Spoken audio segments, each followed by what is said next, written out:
1 Samuel 31. Les Philistins livrèrent bataille à Israël, et les hommes d'Israël prirent la fuite devant les Philistins et tombèrent morts sur la montagne de Gilboa.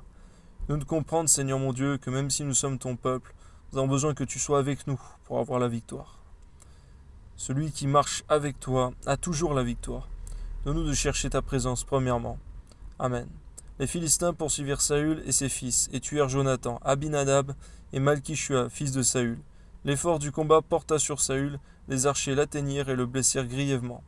Saül dit alors à celui qui portait ses armes, tire ton épée et perce-moi avec, de peur que ces incirconcis ne viennent me percer et me faire subir des outrages. Celui qui portait ses armes ne voulut pas, car il était saisi de crainte, et Saül prit son épée, se jeta dessus.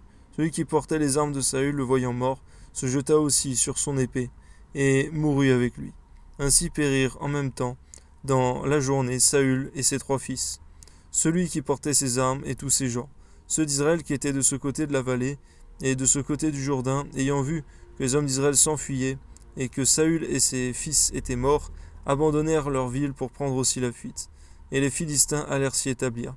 Le lendemain, les Philistins vinrent pour dépouiller les morts, et ils trouvèrent Saül et ses 3 fils tombés sur la montagne de Gilboa.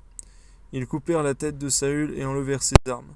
Puis ils firent annoncer ces bonnes nouvelles par tout le pays des Philistins, dans les maisons de leurs idoles et parmi le peuple.